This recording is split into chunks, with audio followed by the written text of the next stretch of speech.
Good evening and welcome to everybody. Welcome to tonight's webinar, Cuban Trained Doctors Confronting COVID-19 in Cuba, Abroad, and even the US. My name is Dr. Melissa Barber. I am a 2007 ELAM graduate, part of the first cohort of US trained graduates of the ELAM Medical School. I am author of 30 Days of Thanks, A Journey Towards Deliverance, and soon to be former program coordinator of the ELAM Scholarship at the IFCO office. I want to introduce you to my co-host and co-moderator this evening, Dr. Samira Adri. Before she speaks, I just want to hold up this tiara because this is the first time in 10 years that we will be passing on the torch to have a new Queen Mother in town, and she will successfully take over as program coordinator, doing all the necessary work to keep this program moving. So I just want to say congratulations to Miss Dr. Samira Adri, and hopefully I know that you all will applaud me as you can in virtual world, welcoming Dr. Samira Adri.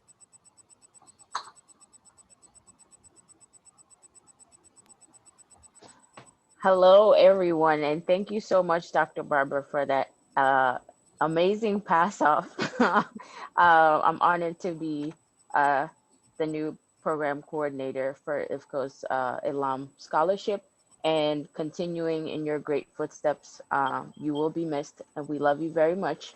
But you're not going to be far from us, so I I don't have any doubt that we will be okay. Um, and I look forward to contributing my little grain of sand to IFCO's work. Um, my name is Samir Mifatu Adri, and I will be co-moderating tonight's webinar with Dr. Barber. I'm proudly a 2020 graduate of ELAM, the Latin American School of Medicine. I'm from Gaithersburg, Maryland, by way of Accra, Ghana. And I just got home from Cuba actually a couple of weeks ago. Um, so you can imagine the adjustments, but most importantly, having spent the latter part of my final year, which is an internship year, immersed in COVID-19 and witnessing firsthand Cuba's response, amazing response in the face of uncertainty, definitely makes it super easy to be proud of being among the Cuban trained cadre of physicians, affectionately known as El Ejército de las Batas Blancas. This webinar will be exploring the responses to this pandemic in the US versus Cuba. I don't want to spoil it for all those of you who have joined us today, but just to put things into perspective, this is essentially a fight comparative to the biblical David and Goliath. And the pandemic's implications on both nations and the world at large have been sobering, to say the least, and a very serious wake-up call for all of us. As of today, the US stands at 6.3 million cases of COVID and about 189,000 deaths, according to the New York Times. Whereas Cuba stands at a total of 4,352 cases, with 3,642 recoveries of those cases and 102 deaths. So Cuba has its own share of challenges, the 60-year blockade being a massive challenge, but the resilient spirit of the Cuban people absolutely shows through this pandemic, and it's done in such an organized and concerted effort nationally that it's very impressive. So to start off, my colleague, Dr. Jawa Weathers, who could not be here with us, but is contributing her perspective in a recorded message, will speak about how Cuba has successfully responded to the COVID-19 crisis. She is a first-generation African-American born to parents from Ghana, West Africa, and the Caribbean island of Jamaica, and raised in New Jersey. She graduated this year from ELAM, becoming the first doctor in her family. So now we will see Ajewa's recording.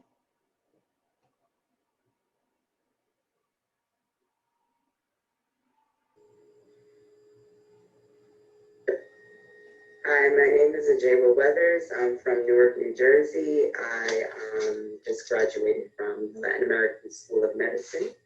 And during my 6th year, which was my intern year at school, is when COVID reached the island. This was about the end of February that COVID reached the island. And so as a result, they were able to mobilize pretty quickly. And what was done is that there were designated hospitals that were seeing COVID patients or suspected positive COVID patients. And I think that was very helpful because during that time, a lot of people weren't sure what was going on, and they began to do that in response to everything that was going on. So in my case, I was an intern. I had just started the internal medicine rotation, and we didn't have too many cases, but a few were popping up, and most of them were from people coming into the country.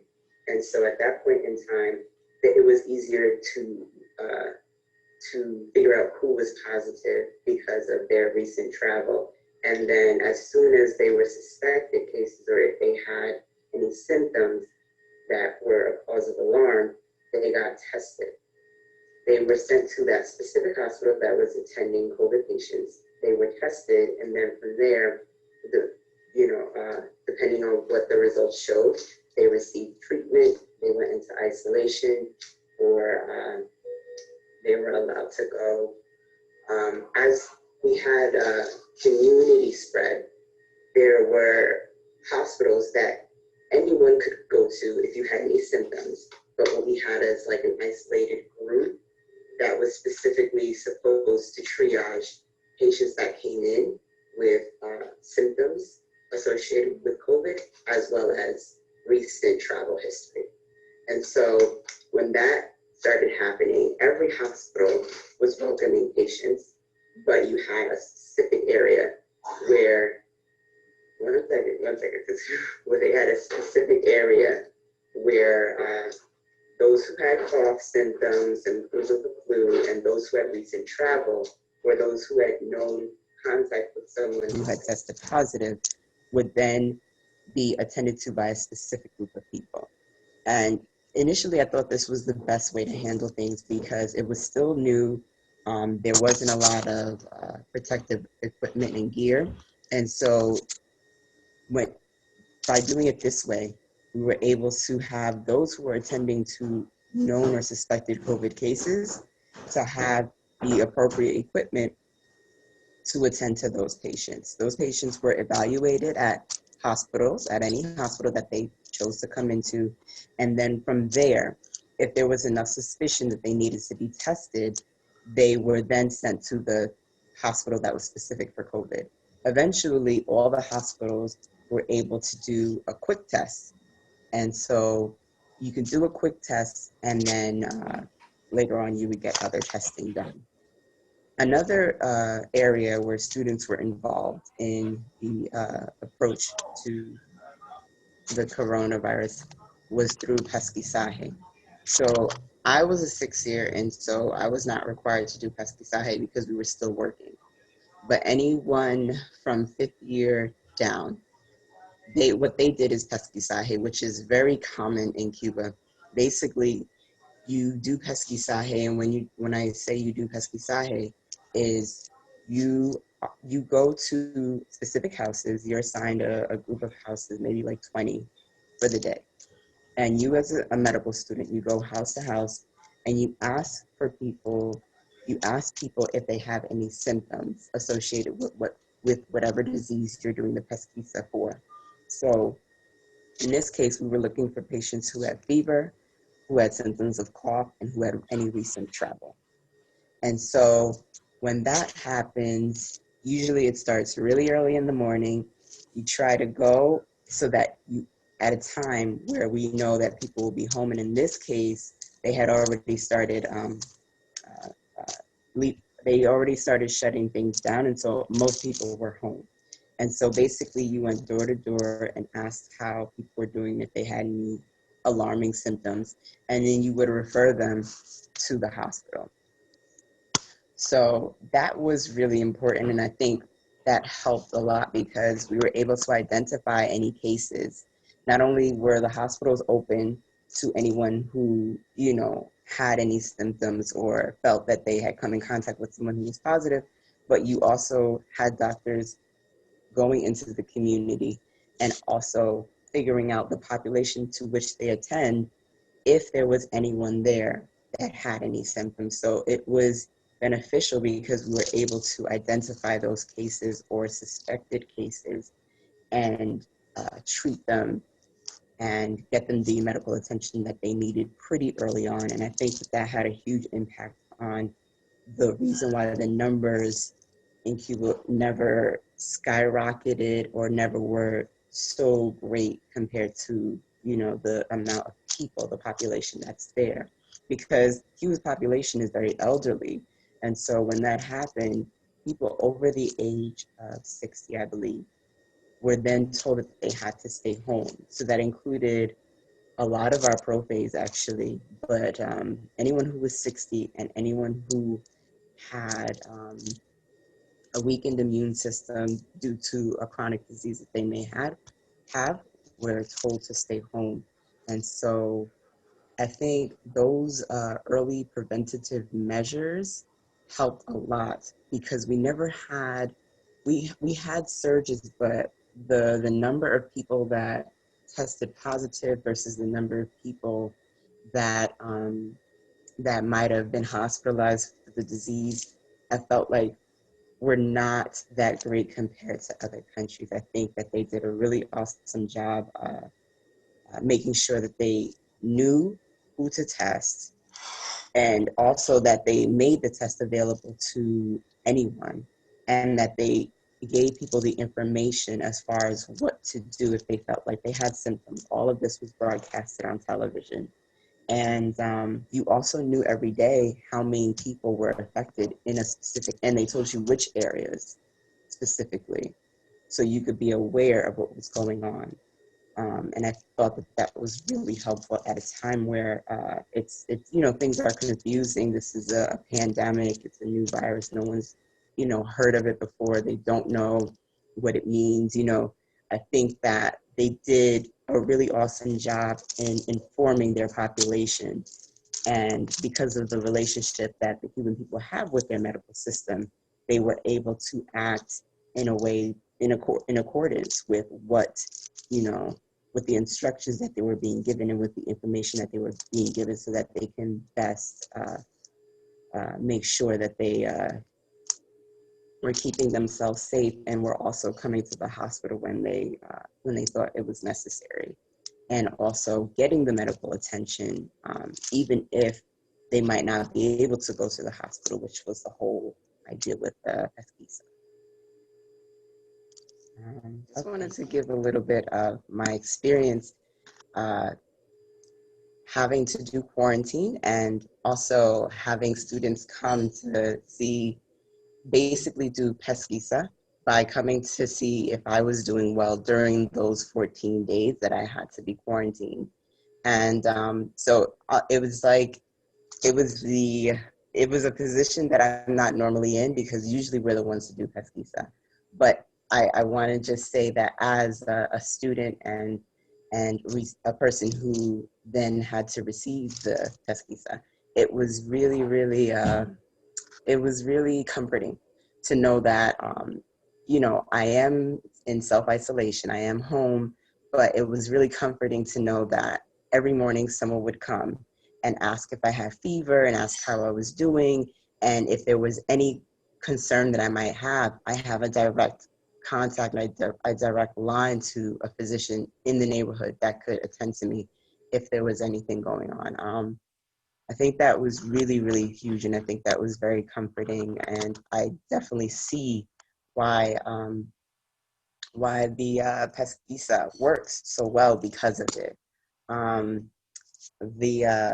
as far as the preparation that I've had in Cuba, um, I feel like it's been awesome. I love my experience. I love the program. I love I'm very thankful for the opportunity to attend the school.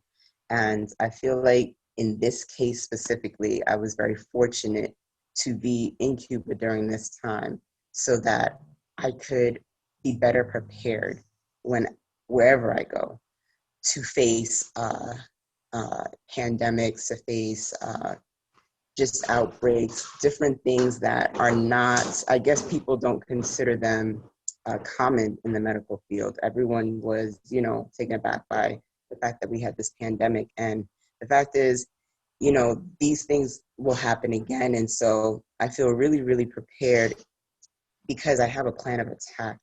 I think preparation is key. And the really great part of our education is that we're trained in disaster medicine from third year. We have a class on it, and we get it again fourth year, and we also get it again fifth year. And so as soon as something like this happens, there are already things in place so that we can react really quickly and react with the most information that we need and that we can, and information that will be helpful for us. But I think just having a plan really, really helps. And Cuba has a really, really great system in place that's been there. You know what I mean? They have a system that's a part of their medical training.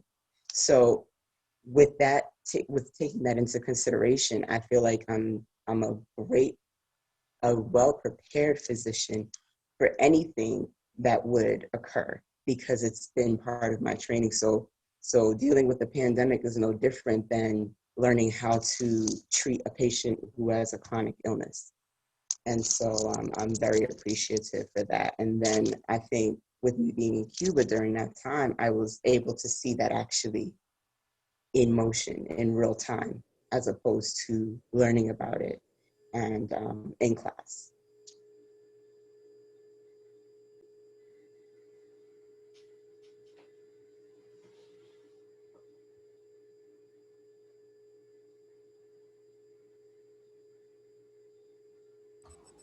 We want to say thank you so much to Dr. Ajaywa Weathers, who could not be here with us. Send her all of your hugs and your love as she is in a class preparing to take her boards. So she's going to need all of your prayers, all of your well wishes. Send them her way. Now we have Dr. Emily Brown, who is a 2017 ELAM graduate. She is currently in her last year of residency at the University of Massachusetts and a family medicine residency. She is the product of being from an underserved background and what ELAM can do when a student takes advantage of the wonderful scholarship opportunity. Dr. Emily Brown will be speaking on the contrast of Cuba's approach to treating COVID-19 within the U.S. and the U.S. response to the virus. Dr. Emily Brown. Thank you. Yes, this is my third year back in the U.S. after graduating from ELAM, and I'm still adjusting every day to life in the States. I'm honored to speak tonight, although the failing of the U.S. COVID response is not an uplifting or an easy subject to discuss. Whether individual or collective, failure is opportunity in disguise, an invitation to reflect, learn, and grow. It is hard to see opportunity within tragedy. However, it is there nonetheless, waiting for us to take action. The failings of the US COVID response illustrate the problems of the US healthcare, quote unquote, system overall, lacking in prevention, unevenly distributed, and prioritizing personal gain over population health. During this presentation, I will discuss these shortcomings with stories from my personal experience. Lacking prevention. From the start of the pandemic to present day, the US population has received conflicting information about COVID-19 depending on our news sources, which are in turn dictated by our political leanings. This is a huge barrier to prevention because preventative measures won't be taken by those who think the virus isn't real or isn't cause for concern, and the actions of any impact the health of many in our world. In early spring, I experienced the first death of a hospitalized patient under my care due to COVID-19. They were relatively young and healthy and would almost certainly be alive today had they not contracted the virus. Deaths due to COVID-19 complications became a daily occurrence at my community hospital in Massachusetts throughout April and May. The day after I witnessed that first COVID-19 death, a patient in my clinic asked me if people were making too big a deal out of the virus, to which I thought to reply, the dead ones aren't.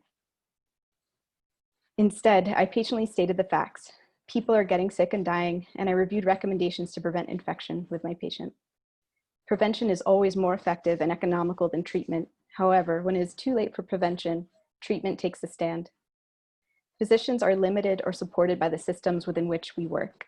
It is especially challenging to do humane work in an inhumane system, as any physician who has established an effective medication regimen for their patient with chronic disease, only to have insurance no longer cover it, will tell you. In the early days of the pandemic, when my outpatients called to report COVID-19 symptoms, I did what was available and recommended, told them to stay home, monitor themselves, prevent viral spread, and call me if they experienced worsening symptoms such as shortness of breath, while we collectively scrambled to flatten the curve, transition to telehealth, create services for patients with COVID-19 and homelessness, and adapt to ever-changing access to testing. It was terrifying to tell my patients to monitor themselves, especially knowing that oxygen levels can be dangerously low in COVID-19 without outward manifestations until it is too late. I was scared that my patients would die at home alone and without a fighting chance. In Cuba, patients with suspected or confirmed COVID-19 are admitted to hospitals dedicated to COVID patients. As we heard from Dr. Weathers, this centralization of cases keeps sick people out of the community and ensures that they are appropriately monitored and receive the support that they need. Sick patients are hospitalized in Cuba not because they meet inpatient criteria as dictated by insurance companies in the US, but because it is the right thing to do. While caring for hospitalized patients in the US, I navigate between suspected COVID, confirmed COVID, and non-COVID patient rooms within the same day, worried that I might transmit the virus from COVID patients to non-COVID patients despite my best efforts, as I dispose of some PPE items, such as gowns and gloves, and reuse other parts such as masks and face shields. For COVID-19 patients who qualify, I'm able to give convalescent plasma and remdesivir, and if treatment fails, I have a dedicated iPad so that family members may witness their loved ones' last moments from a safe distance. These seemingly advanced therapies and technologies fall far short of what prevention provides, the thing that we take for granted, our lives. In the US, I can provide state-of-the-art therapy and ventilators for when my patients can't breathe, but I can't protect them from what landed them in the hospital in the first place, a system that does not prioritize prevention. I can do a lot for my patients, but I can't always protect them from misinformation determined by which online rabbit hole they get funneled into. As a doctor, I rely on the universal language of science. However, science has been thrown by the wayside by many of my fellow US citizens, depending on which side of the political divide they identify with. Lack of social support also contributes to the failing of the US COVID response. Many of my hospitalized COVID patients experience barriers to prevention because they cannot afford to miss work or are incarcerated. While breaking down the racist prison industrial complex may be beyond the scope of this presentation, increased depth and breadth of social services desperately needed for the healing of our deeply wounded society. It's desperately needed. If we stay silent about these injustices, we are part of the disease instead of the cure. Distribution. Many of us are well aware that there is an uneven distribution of health resources in the US, and have personally felt the burn of this disparity during times when we have been uninsured, underinsured, between jobs, or received an unexpected medical bill despite having insurance. The US COVID response exhibited an uneven distribution of PPE depending on personal connections between local and federal government agents instead of simple need in a display of spite and greed. In the US, the inhabitants of a single apartment building have widely varying access to healthcare, information, and hygiene. This is a microcosm of the US healthcare system, where a population is only as healthy as its sickest member. Some of my patients who were taking precautions to prevent infection got sick with the virus because their neighbors were not taking the same precautions. Access to testing has greatly improved over the past few months. However, lack of testing is a perpetual problem in the US and varies greatly by location.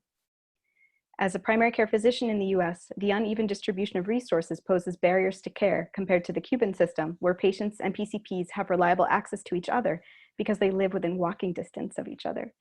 Cuban PCPs collect population health statistics at the community level, seamlessly identifying and confining disease outbreaks, as the PCP is able to alert neighbors within the vicinity of the outbreak at the onset, screen for symptoms, and keep a close watch on their most vulnerable patients. Cuba is an example of a single-payer healthcare system with a streamlined data collection process. In the US, we don't have anything close to that. I was unaware of COVID outbreaks dangerously close to my patients because infections were occurring under a plethora of different providers and amongst patients without a medical home, even though they lived under the same roof. In the US, my patients and I struggle with a lack of access to transportation for in-person visits and lack of reliable phone access for telehealth visits. Another barrier to COVID prevention in the US is that my patients span across numerous different counties and state lines, subjecting them to different recommendations based on local guidelines because we still do not have a national policy to support prevention despite the ongoing pandemic. The COVID-19 pandemic illustrates the impact of the news on health. In Cuba, the news is intended to inform, whereas in the US, it is intended to advertise. It would make my job a lot easier as a PCP if my patients received clear messages about health instead of sensationalist programming designed to hold their attention long enough to sell products, an example of putting profits before people. Despite the 180-degree difference between the Cuban and US healthcare systems, medical school in Cuba helped prepare me for the pandemic because I practiced adaptability, clinical diagnoses, disease prevention, patient education, and became accustomed to infectious disease outbreaks such as dengue, Zika, and cholera during my time in Cuba. And a prime example of a Cuban-trained doctor providing Cuban-style care in the US during the pandemic is our own Dr. Melissa Barber, who assessed the health of her community in the South Bronx, where she went door to door to identify vulnerabilities and provide resources where they were needed most. At the same time, my outpatient rotations were canceled and I was sent to work in the critical care unit, losing battles that could have been won by prevention under a more uniform healthcare system. Prioritizing personal gain over population health. The US healthcare, quote unquote, system is designed to generate profits for the few at the health expense of the many.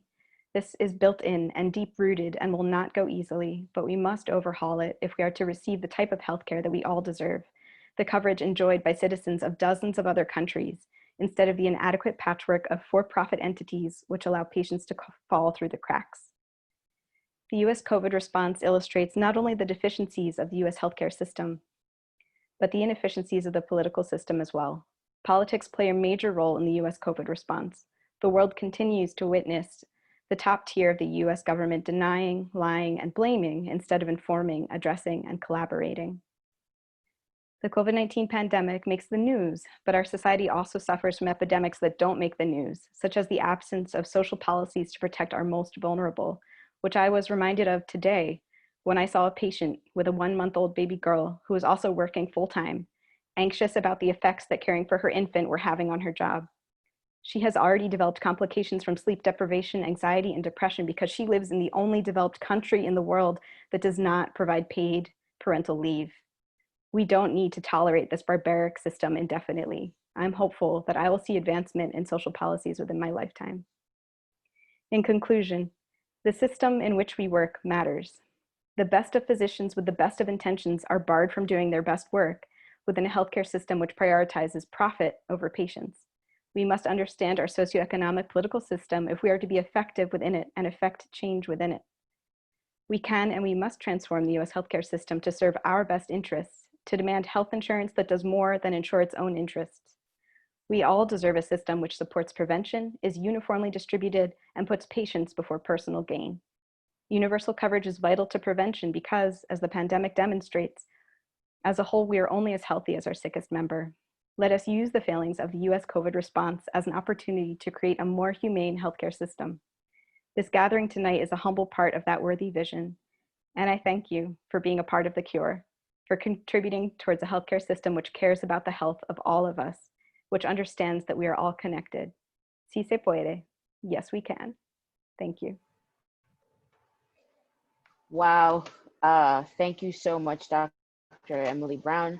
We're so grateful to hear your perspective regarding this crisis, especially while completing your residency program.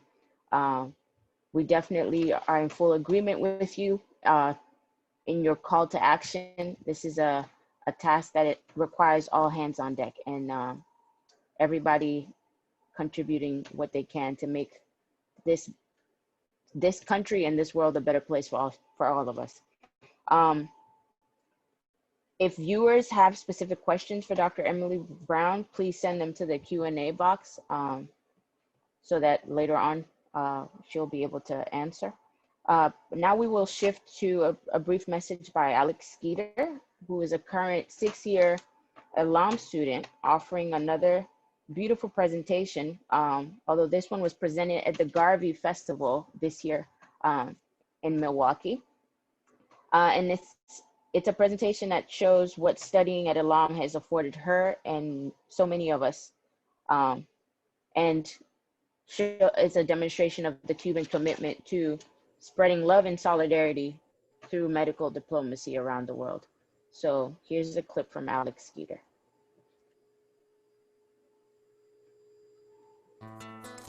Marcus Garvey said, "I trust that you will so live today as to realize that you are masters of your own destiny, masters of your fate.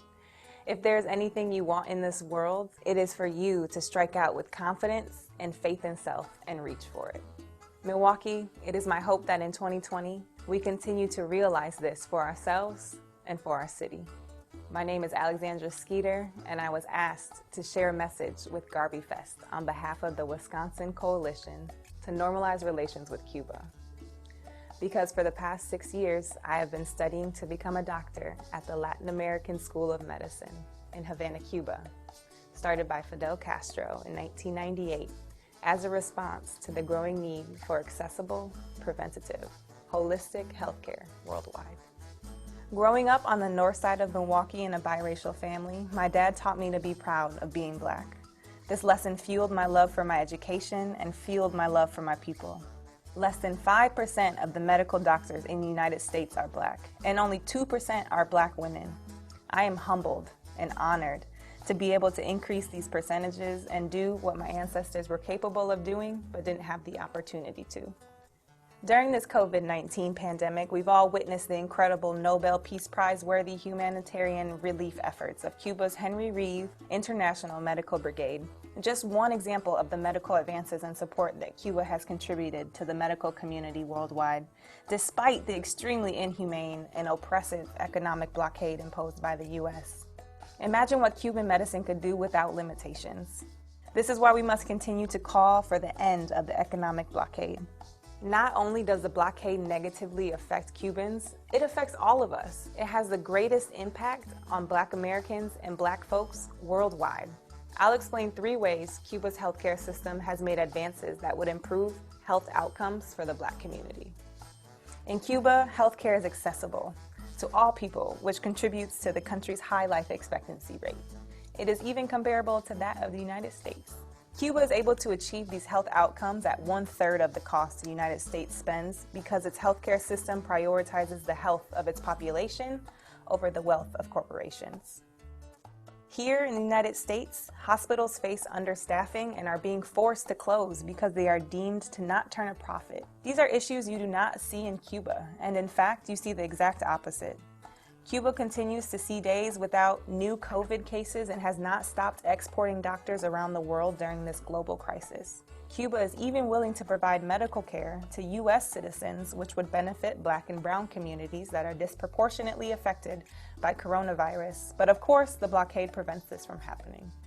Every year, diabetes claims the lives of thousands of Black Americans, and almost 1 million U.S. citizens are diagnosed with diabetic foot ulcers, a condition that increases the risk of lower limb amputations. Annually, an estimated 60,000 people in the U.S. undergo diabetic foot amputations, many of which could be prevented by the Cuban advancements recently made in this field of study.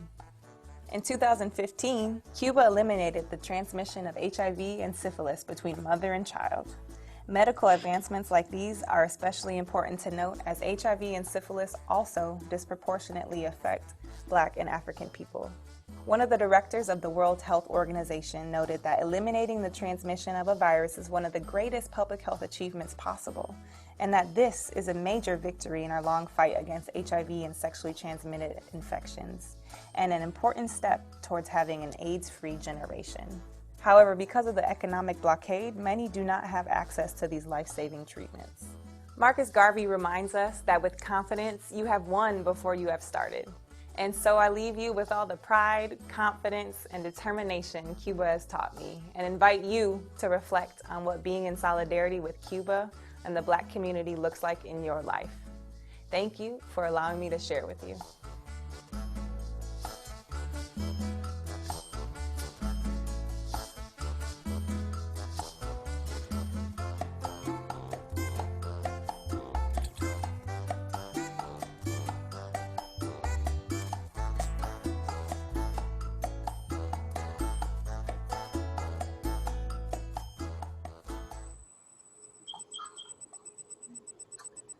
We thank Alexandra Skeeter for that wonderful presentation.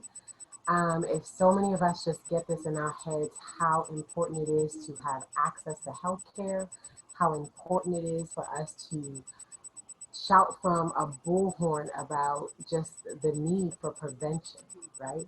And how much that will make a difference in so many of our lives. With that, we are about to introduce a documentary called Dare to Dream.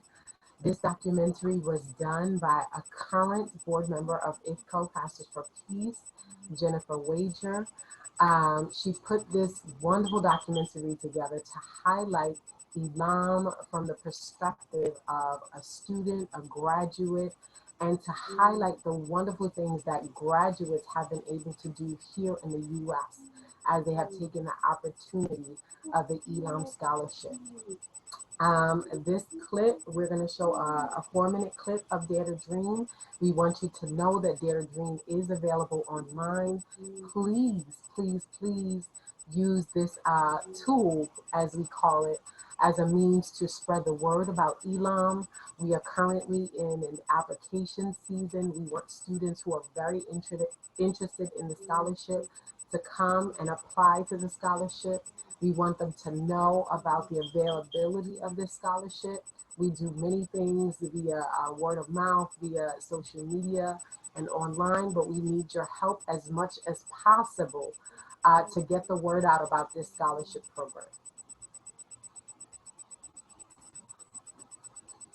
When Hurricane Katrina hit New Orleans, Cuba offered to send doctors. I was in my second year of ELAM, and I can remember there were Cuban doctors prepared and ready to go to New Orleans. They were staying with us at ELAM, and they had their backpacks which were full of medications, and they were ready to go to New Orleans and serve. Eso forma parte de que Cuba ayude al mundo, precisamente de los orígenes de nuestra revolución, de la sangre que llevamos los cubanos, de ayudar.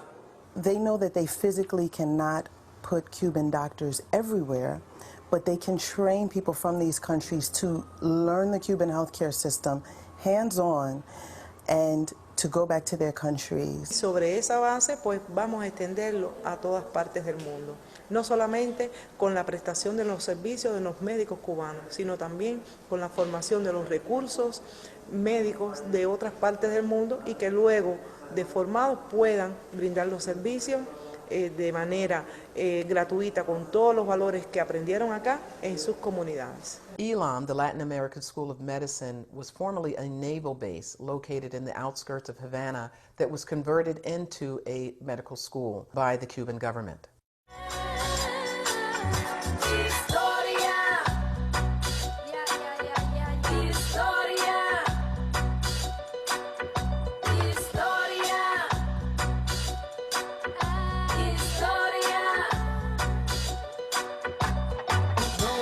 When President Fidel Castro came to the United States to address the United Nations, it was really at that time that he extended this offer to provide these scholarships to young people in the U.S., with the only understanding being that when they returned home, they would practice medicine in underserved communities. In the year 2000, IFCO was leading a delegation of Congressional Black Caucus members to Cuba to learn more about the reality there.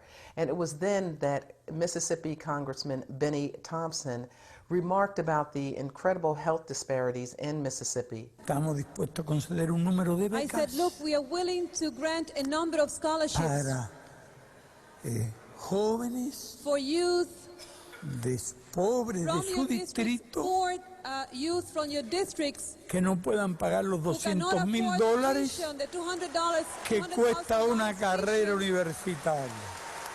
When Fidel Castro initially made the offer, it was of course seen as a wonderful gift, but I think that there were really many people who didn't believe that it was possible.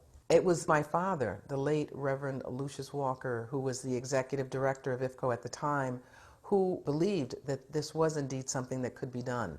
And it was through his efforts that IFCO actually developed a process for recruiting, mentoring, and nurturing these students throughout their 6 to 7 year medical school training. Lucio era un hombre preocupado ¿entiendes?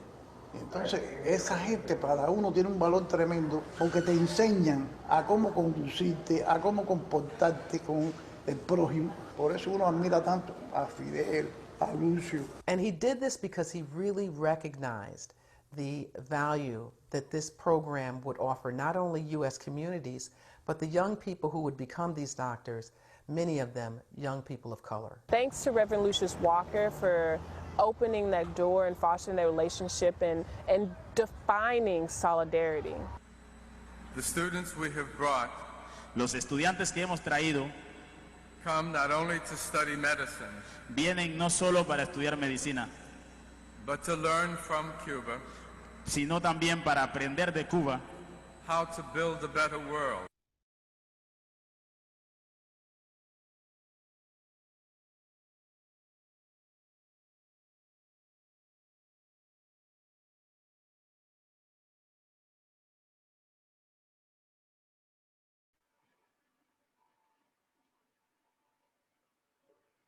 Wow. I can't help but smile every time I see the Dare to Dream video. Thank you for sharing that clip. We will now segue into a very important moment in this webinar. As many of you know and remember, exactly 10 years ago, yesterday, September 7th, our beloved Reverend Lucius Walker transitioned. And every year since 2010, many of his loved ones and friends around the world, and especially in Cuba, commemorate his passing, and his life and legacy continue to teach us volumes about the immense work we have inherited and that we must dedicate ourselves to fulfilling. So we will now share a photo montage of Reverend Walker.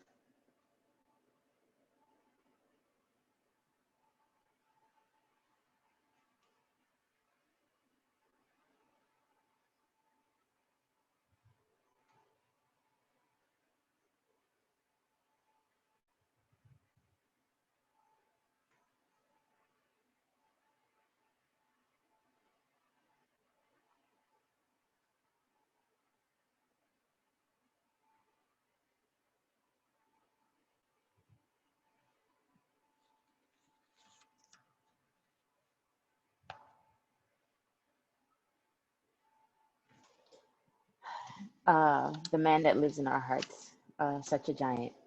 As U.S. ELAM students and graduates, we hold Reverend Walker in a special place in our hearts because we would not have the privilege of studying medicine if it was not for this great man and our Cuban friends.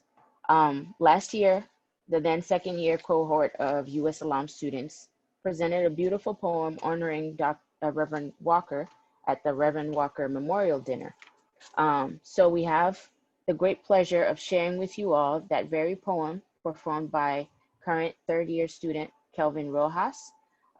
Kelvin is a hip hop artist and third year medical student at ELAM, hailing from Harlem, New York. He writes to encapsulate his experiences and uplift the issues that afflict young people in America.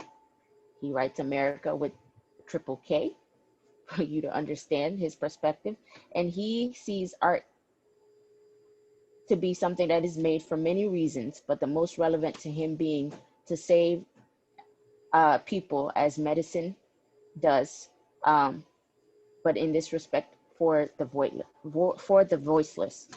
So we will have this clip now of Kelvin performing the poem that was a cohort effort from last year's memorial dinner.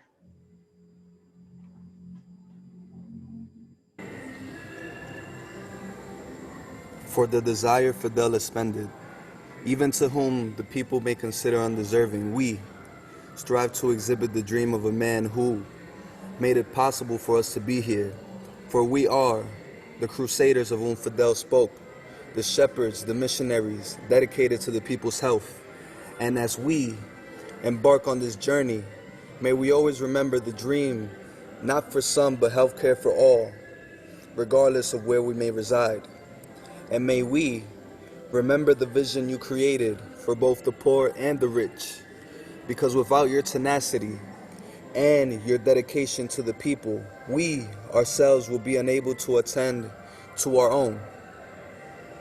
And let us not forget, may you rest in eternal happiness, Reverend Lucius Walker, for you shattered a barrier and intertwined two worlds. You who spoke for those who felt they had no voice, fighting for the rights that granted us this opportunity, for standing up when your own country pushed you down, disseminating the notion of there being a no, destroying it, turning what was obsolete into a manifestation. And Miss Walker, don't ever think you go unnoticed. Carrying the torch lit by your father and Fidel, making a name for yourself. We know the work is neither superficial nor without struggle, but we see your activism and dedication to keep the dream afloat.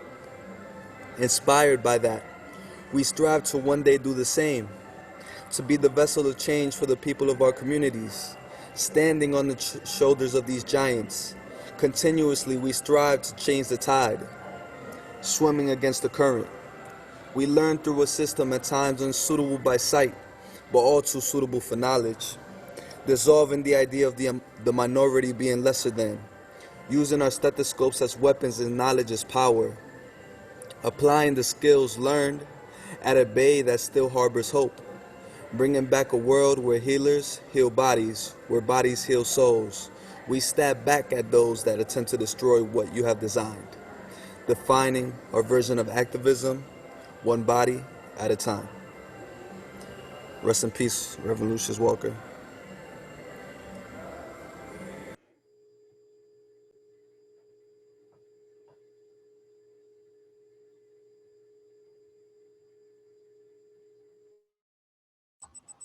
We thank Calvin for that wonderful poem. I just like to share a few words about just Lucius Walker, Reverend Lucius Walker. For many of you who knew him, he was a brother, he was a leader.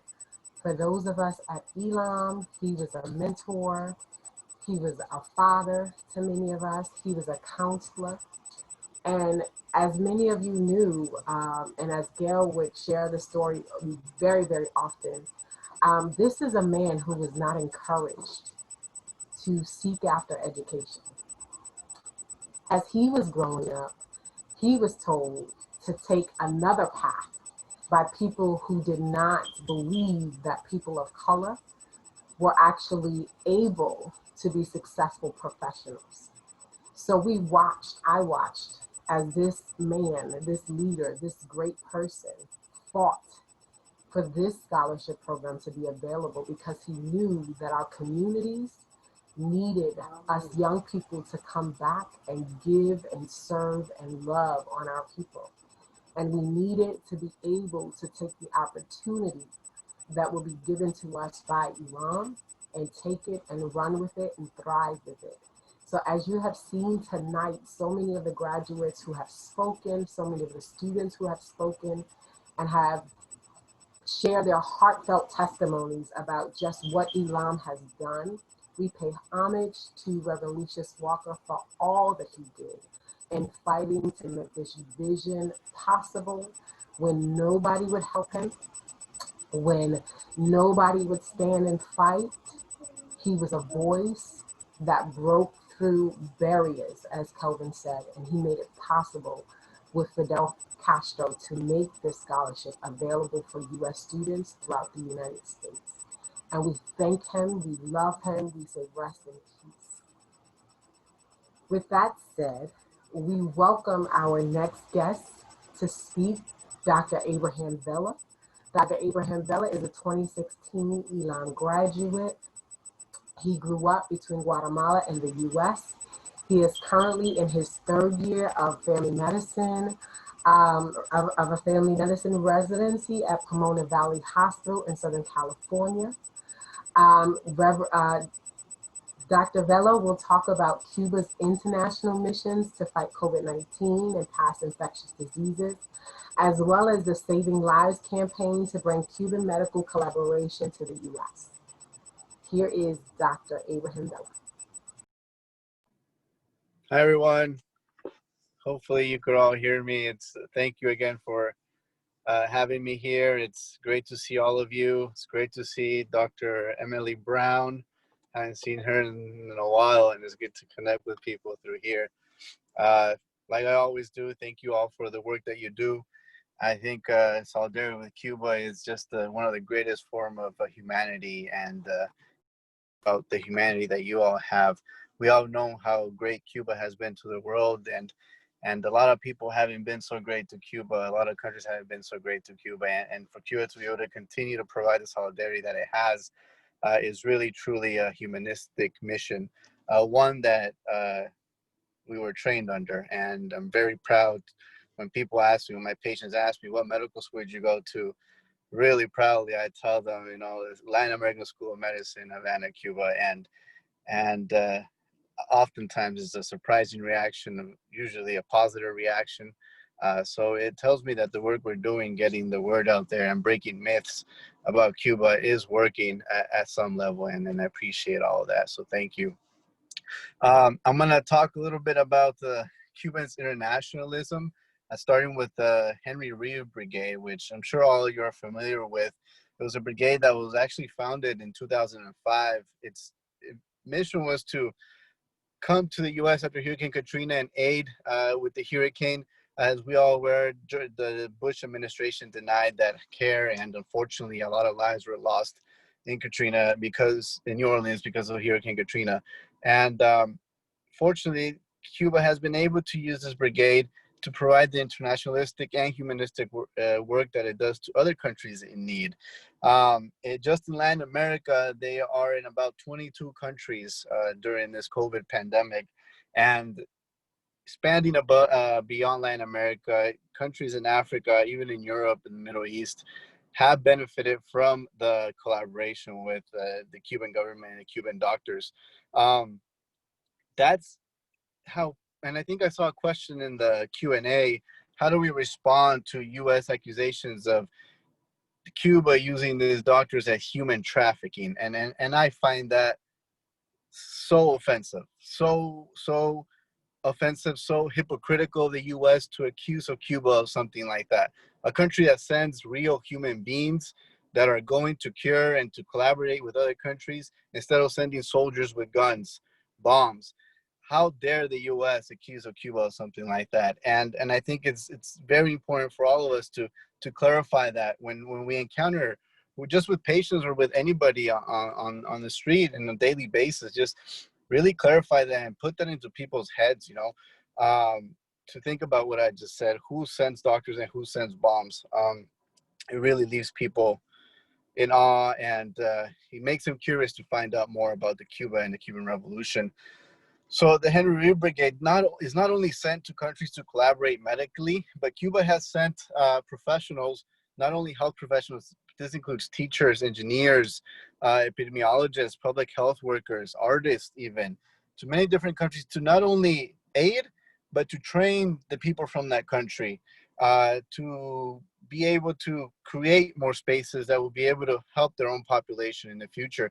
That was kind of the purpose of ELAM, to bring young minds from the most vulnerable parts of the world, starting with Latin America, to be able to go back and provide health services to our own country in places where usually they weren't able to receive any medical care. So the Cubans not only send people to aid, but like I said, it really helps establish the spaces that a lot of countries need, that people in a lot of countries need, people that are refused services by their own government. So it goes more beyond just going, putting a Band-Aid in and leaving. It goes more than just charity work. It is really a humanistic approach to life, really. Wanted to talk about the importance of the Saving Lives campaign. I'm sure you all heard about it, and I'll give you a little bit more information how you can find out more and be involved. But the Saving Lives campaign has a few points that we're fighting for here in the U.S. First of all is medically, encourages the trade of scientific information, of support, of using medications in trials, not only in the U.S., but also in Canada. And it's something that the whole world will benefit from, really. We know that Cuba has medications that, as U.S. citizens, you don't have access to. not in the US because you got to pay for it and often you can't afford those medications, but they're just not made in the US. I'm going to use the example Everpro P. I know in the video we saw how many people get amputated because of diabetes in the US. And then you imagine the impact something like this has on a person emotionally, physically, mentally. It actually decreases a person's life expectancy to use a limb. And if we could prevent that using the medication, Everpro P, which is created in Cuba, is used in Cuba, it could prevent up to 73% of amputations. Imagine how many people will benefit in this country from that. I'm sure we all know somebody with diabetes, and probably a lot of us know somebody who's had an amputation. Other medications like for the Simovax vaccine, which helps prevent the metastasis of lung cancer. Another medication used for vitiligo. It's just, it goes above and beyond. And to increase collaboration between all countries will really just benefit everybody. I think the US might benefit even more than Cuba from collaborating with us. The thing is, when you think about why don't we do that, we're still stuck with this mentality of the Cold War where we have to break communism, we have to beat socialism, we have to keep combating. I heard a nurse actually speaking behind me. She didn't realize where I went to med school, I think, and she said, I'm looking for a house out of California before it becomes more communist. And I couldn't believe it what I was hearing. I'm like, you will be lucky if we become more like Cuba. You would not be looking for another house if we became more like Cuba. And to me, it was just astonishing, the lack of information, the ignorance that people have still in this country. But anyways, so that's one of the benefits, not only medically, but scientifically. Cuba will benefit from having access to more resources. Most importantly, the Saving Lives campaign is continuously fighting to end the economic blockade against Cuba. And I think it's not just an economic blockade, I think it's a mental blockade as well that the US imposes on Cuba through the media, through the propaganda.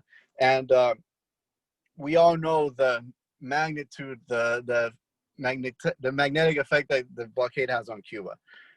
We all live, us that went to ELAM, we've been there, we lived under a blockade for 6 or 7 years. We know that it's not easy. We know every day can be a battle. And for Cuba to strive to be beating COVID the way it is right now compared to the US is really astonishing. I was reading an article of how aggressive they have been with COVID. And we've seen it. We see it every year when we go out and we deal with the dengue epidemics and that approach to medicine, us going into a community, us not only working in a community, but working with the community has been super successful. And we see it work in Cuba. I one day hope that I can see that work in this country. I one day hope that people will open up not only their minds, but their hearts to an approach like that. So the other thing that the Saving Lives campaign is encouraging for is interferon medication, the interferon gamma medication in Cuba, which has been used to fight COVID as well. Unfortunately here, it's not mentioned at all, not only in the media. I speak to infectious disease specialists and they're not really familiar with it. And to me, it's a little astonishing because Cuba has had that medication for many, many years. It's actually not a new medication. And it's not known here. And again, I think there's economic reasons for that. And something that the Saving Lives campaign is pushing for is for the U.S. to allow trials for that medication here. I think it's worth it. I think it's worth finding more options than what we have right now. And obviously what we're doing is not working. It's obvious. And this pandemic has really taken the mask out of this country and really shown its true colors. It's really shown what capitalism, how devastating it can be to a society as a whole. So I encourage you to please follow the Saving Lives campaign. If you want to get involved or endorse it, if you work in an organization, if you want to pass on more information, please email us, savinglives@us-cubanormalization.org. Hopefully John can, or I could put the email address here in the chat for all of us to have. Finally, again, I just want to thank you all. Thanks for all the work that you do. Please let us know if you have any questions about ELAM, the Savings Life campaign, what else we could do here at home to tackle this pandemic. And not only the pandemic, this is just one thing that happened that really, like I said, took the mask off the US. You know, I've never imagined myself sitting down with a patient and half the visit talking about lack of access to food, lack of access to transportation, lack of access of home, These are things, in theory, we should not be having to deal with. Unfortunately, we have to as primary care doctors because no one else does. And at the same time, we're so limited onto what we could offer and provide because of the way our healthcare system is set up, because our educational system is set up, the way our housing is set up, the way our society as a whole is set up. So I think hopefully with this crisis that we're dealing with, I hope people can react and start taking more, learning more, just learning more and about other things that we can do. There's other ways to live with a society. So thank you all again.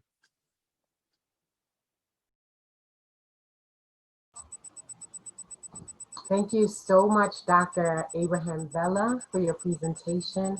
As many of you know, what he was talking about, the Henry Reed Brigade.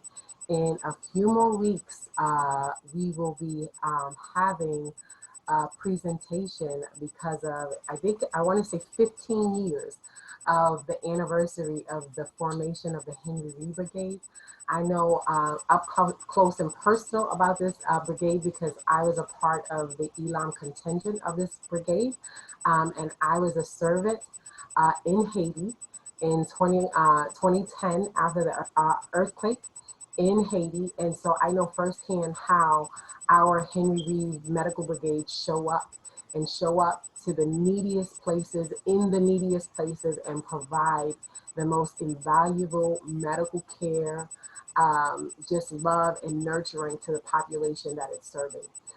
So please, please, please, if you can, join us to celebrate that 15th year anniversary. In the chat, you will see the Saving Lives campaign. You will see the website. You will see the point and the mission of the Saving Lives campaign. So if you can check that out, go to the website, support us, get the news out to any and everybody who can join that platform. We would greatly appreciate it. You've heard all of the different ways in which Cuba can literally benefit us in an exchange with us, with all of the medicines, with all of the things that they have been able to do with their biotechnology. And we want to definitely push the idea of these medical brigades coming to collaborate with us. As we know, many of our underserved communities have suffered so greatly during this COVID-19 crisis because we have been neglected, because many of our communities have not been provided with the service, have not had the necessary resources or tools. And so we definitely need this collaboration to happen, and we need for your voice to be a part of moving forward this platform in your assemblyman's office, councilman's office, congressional men's office, Senate offices. We need you to push that word out so that we can make this happen. And now I want to send the mic to John Waller. Take it away. Thank you, Melissa. Unlike everybody else on this presentation, I am not a graduate of the ELAM. I'm the coordinator of the IFCO Caravan to Cuba. I'm also heavily involved in the Saving Lives campaign. I'm going to speak tonight about money. Even though the ELAM scholarship program offers this amazing opportunity for young people to receive top-notch medical training at no cost, the work that IFCO does to recruit them, to support them when they're in Cuba, to support them when they come back, that needs money. And IFCO has to raise that money to do that work.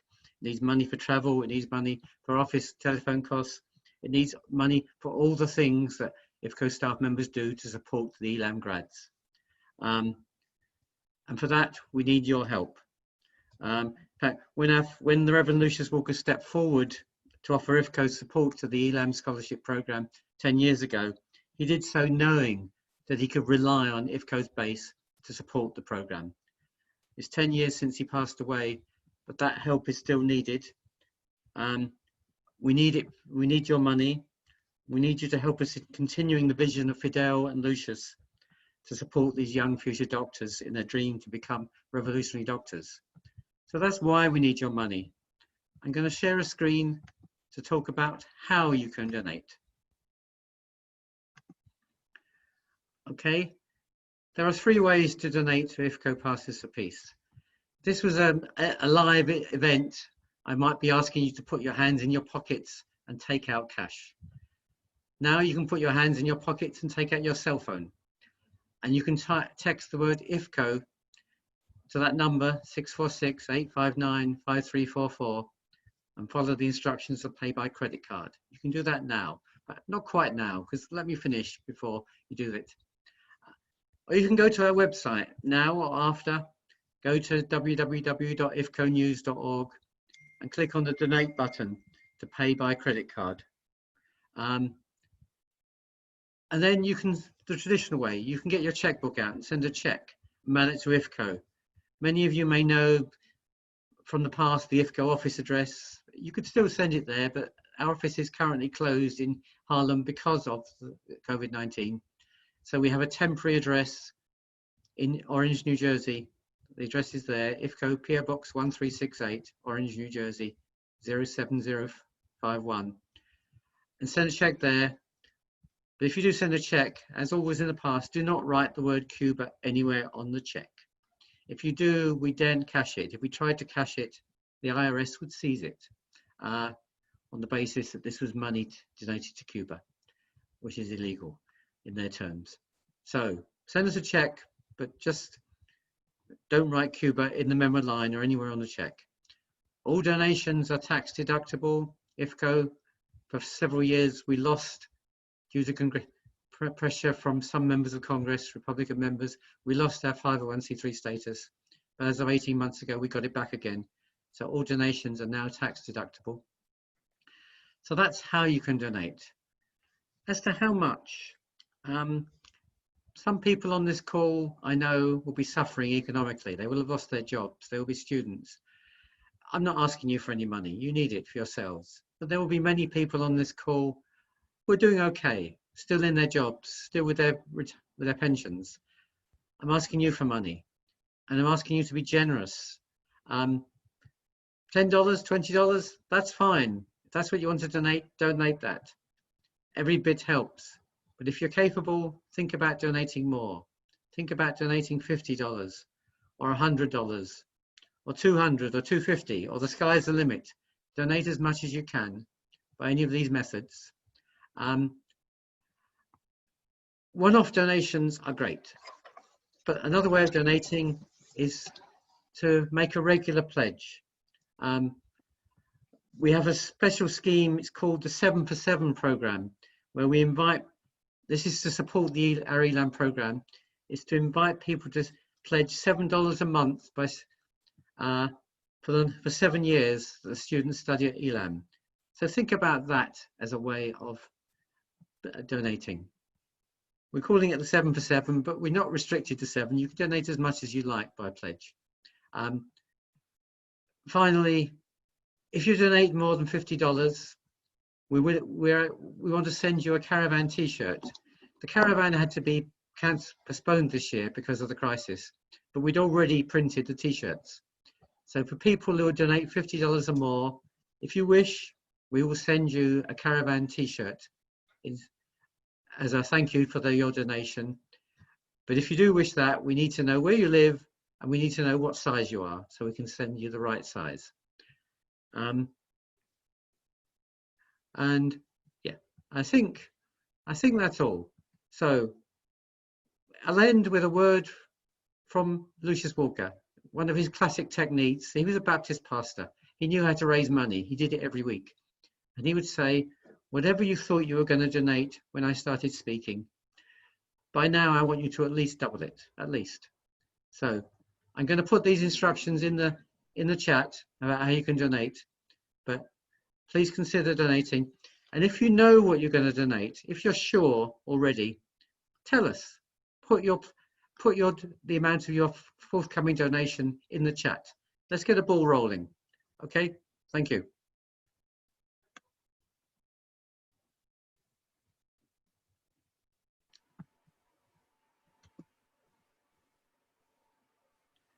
Okay, Melissa, Wow. I finished.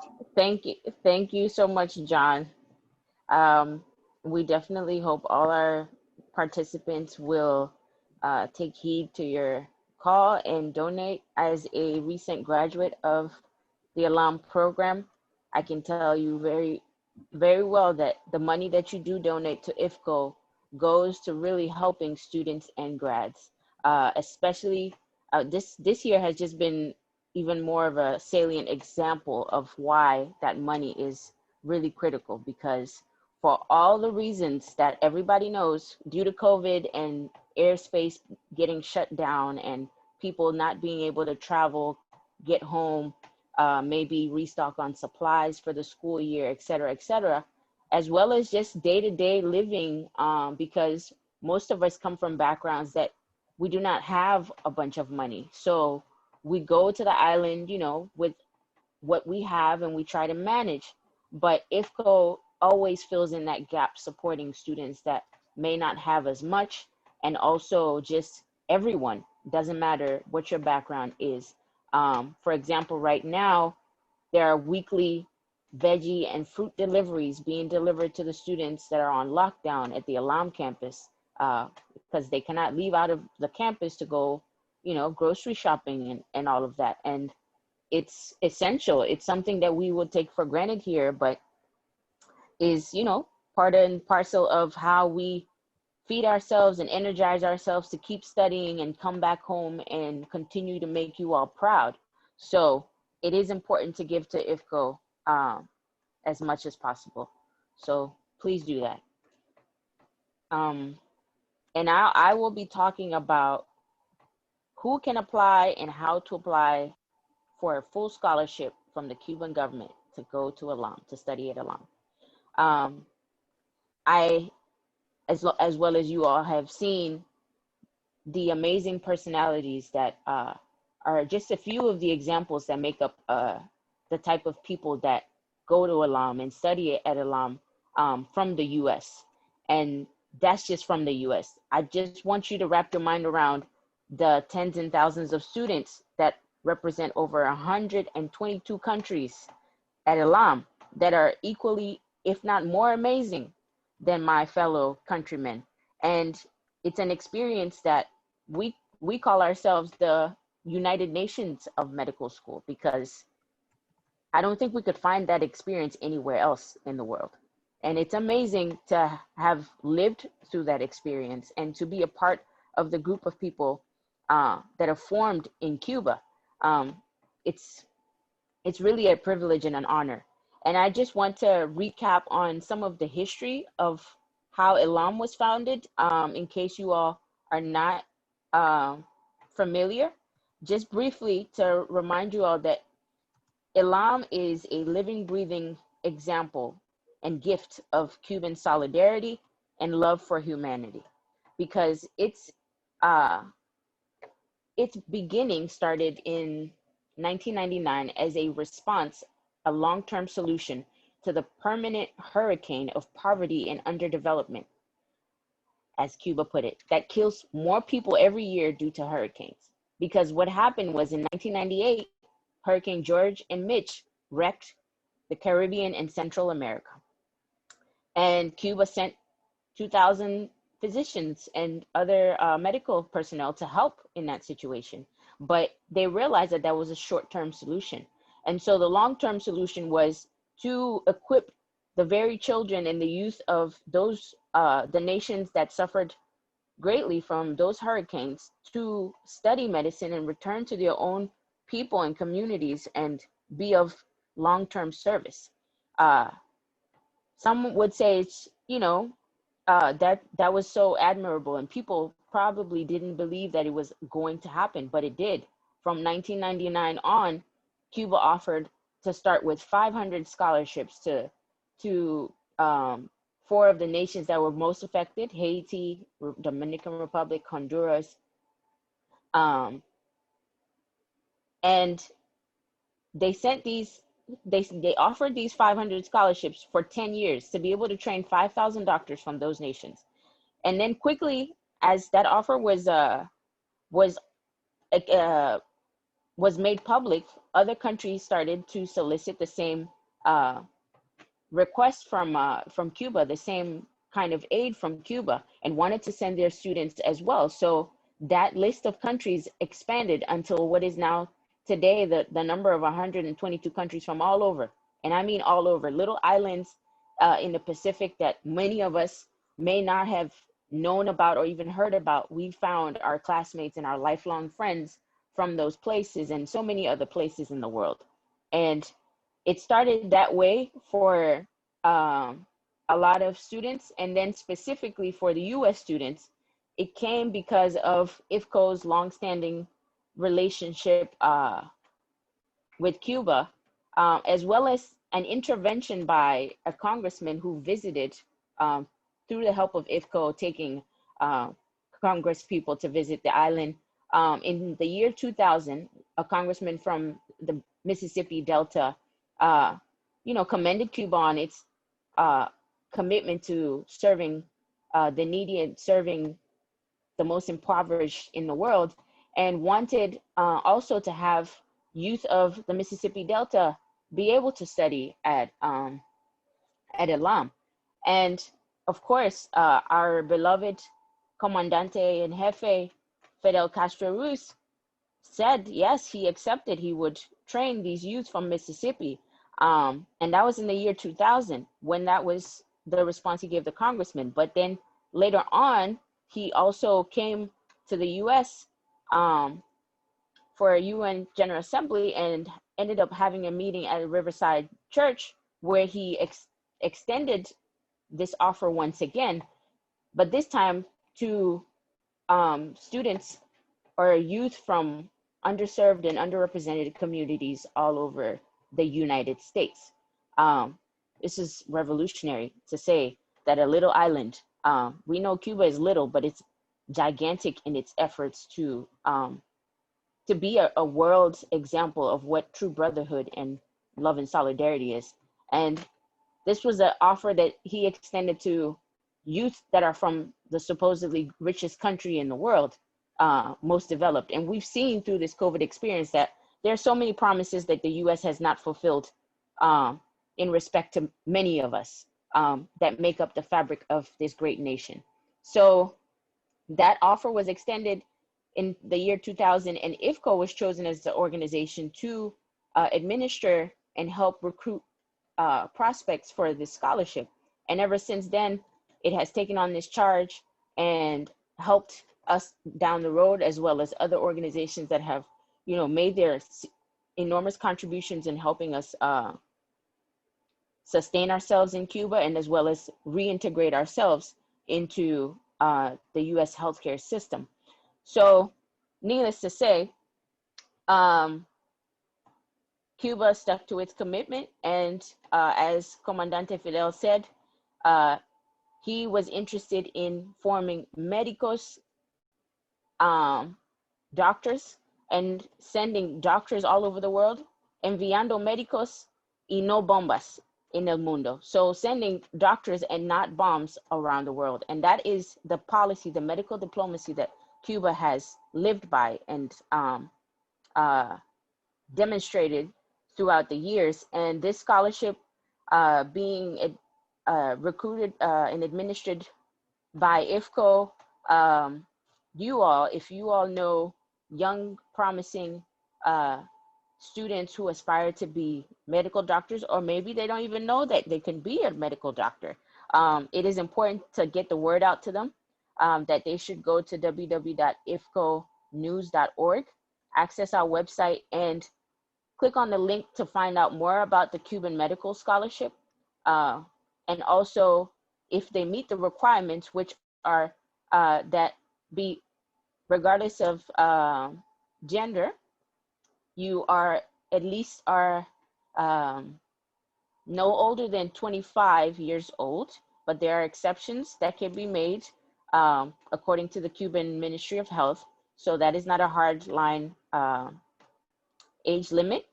Also must complete college level science courses such as biology with the lab, organic chemistry and inorganic chemistry with the labs, as well as physics with the labs, and be a US citizen, and be from an underserved or underrepresented community is important. Those are the requirements, the basic requirements. And so accessing our website and finding out more about what the scholarship has to offer, and if you believe you fit into this group and you want to be a Cuban trained physician, this is the moment and the time for you to join the group. It is an amazing experience. I can't say enough, and I'm very proud to be among the greats like Dr. Barber, Dr. Vela, Dr. Brown, Dr. Weathers. All these people have impacted our experiences throughout, whether we personally met them or we found out and connected afterwards. It's just an amazing community of young, aspiring change agents. And I think it's a privilege that should be made known to everyone and anyone who can and wants to fulfill this dream.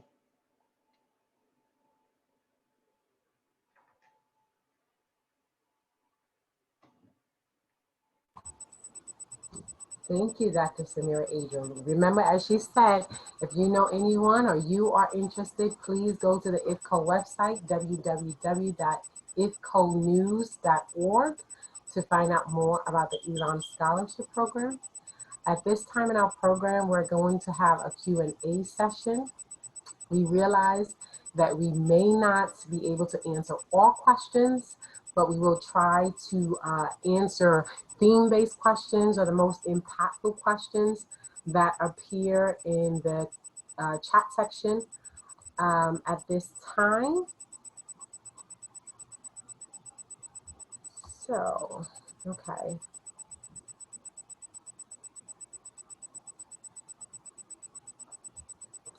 At this time, one of the questions that we have, what was use of respirators in hospitals, and were family members allowed to stay with patients who had COVID? Okay, so I'll take that one. Yeah, so just to give you a background of how the Cuban hospital admission process was working, especially during this time, is that on a block by block level, after the students do contact tracing and all of that, to see who has symptoms and who doesn't, or who had history of being in contact with somebody who had COVID, these family doctors who live within and attend to at least maybe 300 families each would then report these suspected patients to the local polyclinic, which is the next level of care, which is in the primary care, the primary level of healthcare in Cuba. So the polyclinic, in the emergency room, the polyclinic, those people would be triaged. If you had respiratory symptoms, you would then be tested immediately, and you would also be sent to a isolation center. So in each province, there are several isolation centers assigned for COVID patients or suspected COVID patients.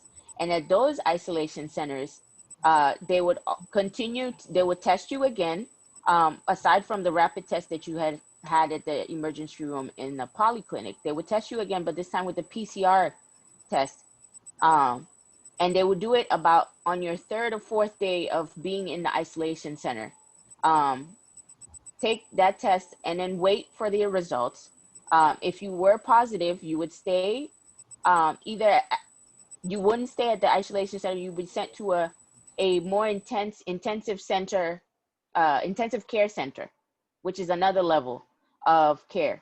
And so those who were negative would stay at the isolation center for the full term of the 14-day isolation period to complete that before returning home. While those who were positive would be sent to these intensive care centers for the full care that they needed. And yes, at that point, you need respirators. You would be on them at the intensive care level. However, this is only with the patients that are positive. No family members or anybody are allowed to be with patients in these intensive care centers, unless your family member was also positive and needed treatment, at which you may be at the same intensive care center, but you would be very far from them. You would not be in the same room or anything with them. So all patients who were suspected and under care in Cuba in the isolation centers were isolated by themselves. If you had a case of a family being infected or being suspected together to all have been infected, yes, they would have closer quarters to be together, but not necessarily together in the same room. So there are different measures taken according to what your final diagnosis was. I hope that answers your question.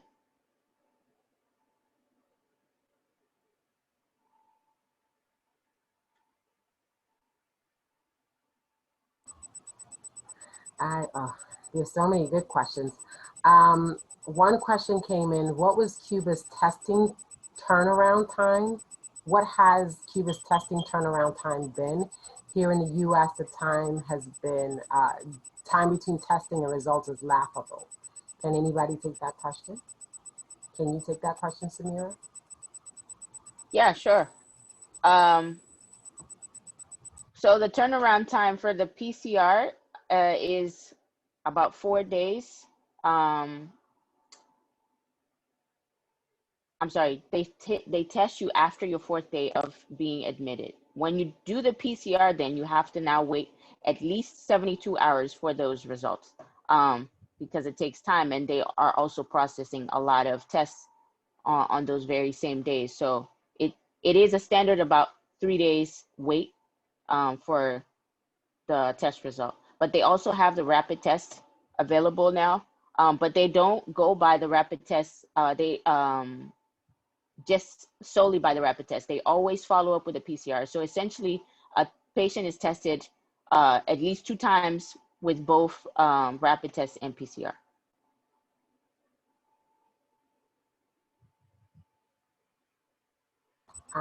Another question that's come in is: please discuss what has happened after students return to the U.S. Will they need additional coursework in U.S. style medicine to be certified and find employment?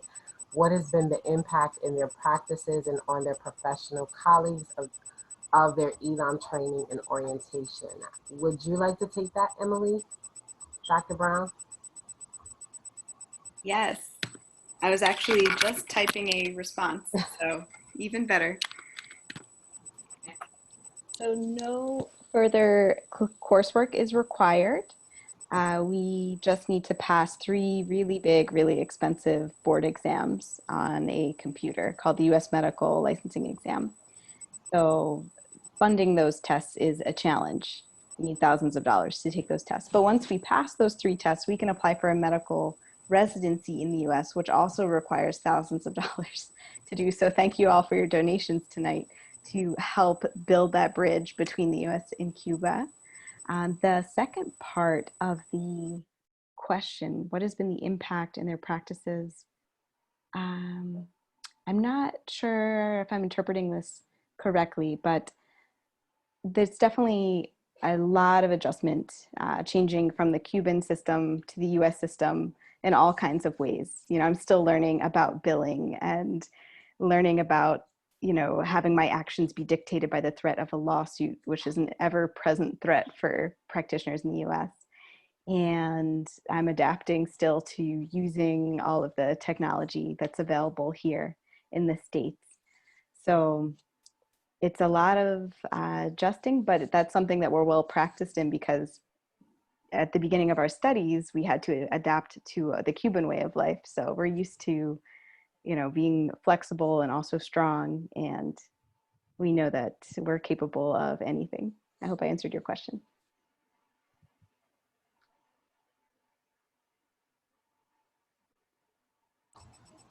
One of the next questions that I see is, I would love to know the masking policies in Cuba. Also, are there specific beliefs amongst scientists and healthcare providers regarding what is truly the source/origin of COVID-19? I'll speak to the masking policy. Currently, it is being heavily enforced that everyone use a mask while in public, and you will get fined if you are seen in public without the mask. I believe the fine right now is about $100 equivalent to start with. Um, so Cuba plays no games and has not been playing since the first case was announced March 11th, of a COVID case. Masking is required and encouraged everywhere, and the use of social distancing, 6 feet separation, in all places, as well as um, hand washing frequently, is encouraged and enforced everywhere. Can't say enough. Even with all the difficulties, it's not a country where we're just gonna have a bunch of hand sanitizer everywhere, to buy or to use. But Cuba uses a mix of chlorine and water. It's 1% mix that we use to wash our hands everywhere we go, and that's what they've used for different pandemics, like I'm sorry, different health crises, such as like cholera outbreaks in different parts of Cuba, and they're using it now, in this COVID pandemic, and it's super effective, and it's showing results, because just look at the statistics. I think it's also important to mention as well, whenever there has been a surge in cases, like just recently, the whole, district, province goes on complete shutdown, right? And so just recently, we began to see a surge in Artemisa and Baracoa, which is like a few um, locations that are right outside Havana province. And literally, the country said from September 1st to 15th, we will do a complete lockdown.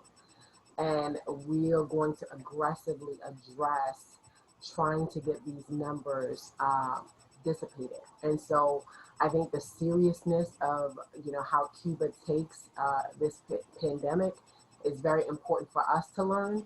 Unfortunately, as I have to go outside to do daily work, I'm seeing that many of us here in the United States are not wearing masks. We're not keeping up with the social distancing. We're not doing a lot of the necessary things.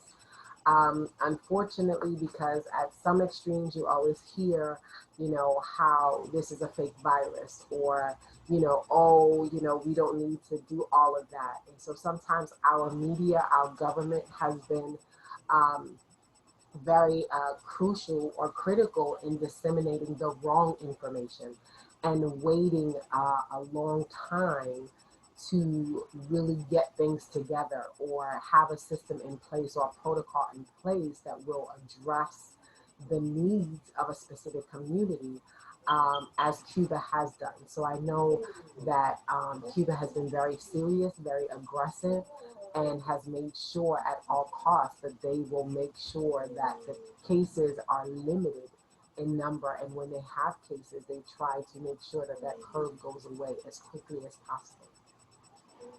Yes, and it's very important that Dr. Barber mentioned that this is a national effort.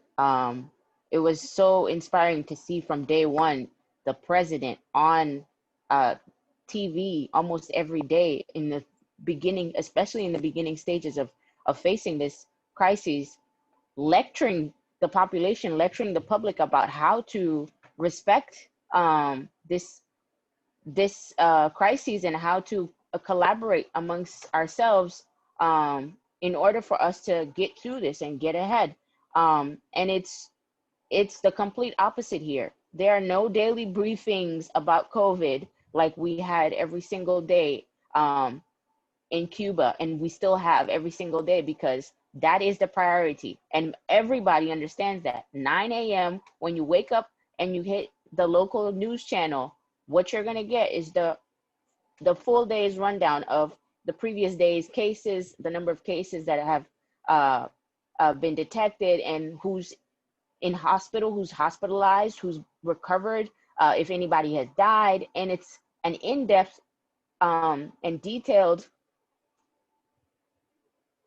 rundown of what is going on. And I think it's very important for us to understand that transparency has been 100% on the Cuban side. And when we say a national effort, every sector of Cuban society was involved in this, in the recovery and the fight against COVID.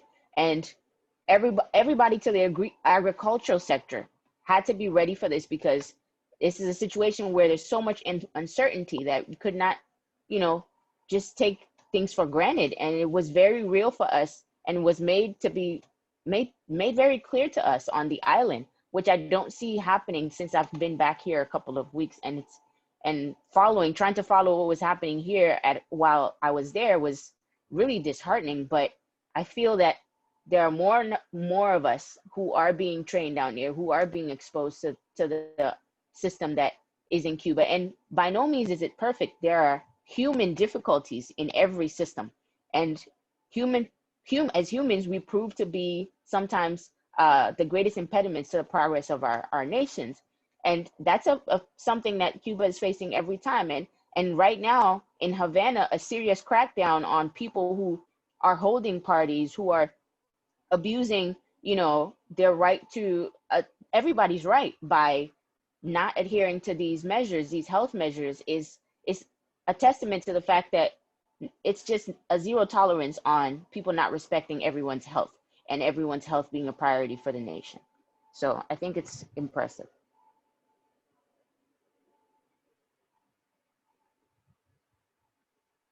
One of the next questions that I see is, given the challenges with the U.S. health system, what advice do the doctors have for getting the best treatment possible in this context? So I don't know if Emily or Abraham wants to take that one.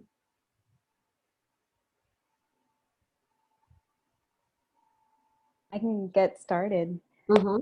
I saw that question and I thought, wow, that's a great question.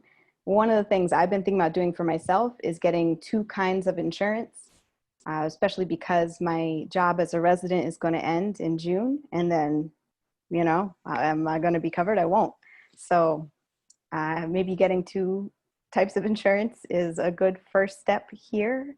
Getting a medical home instead of being medically homeless. So finding a primary care physician is an important part of that, and owning your own health, doing what you need to do to prevent disease and stay well. And it's a challenge for all kinds of reasons here in the US. Some of our chat participants earlier were talking about the benefits of a plant-based diet, and the impact that our American, quote unquote, American diet has on things like obesity, hypertension, diabetes, which are all huge killers and often preventable. So that's all I have for now. Thank you. I would like to also mention too, and this is something that I have been talking to some of the residents or tenants that I've been dealing with as I go to do our COVID-19 Pesquisa project here in the Bronx, is that for many of us who don't have insurance, connecting them to hospitals, public hospitals that may have different, what do they call it, scaling systems, so that they do it according to what people's financial income is. So that's one way in which we've been connecting people with services who don't have insurance. But I think also too, in the midst of just this particular pandemic, what I have been telling people is to remember, those home remedies, right?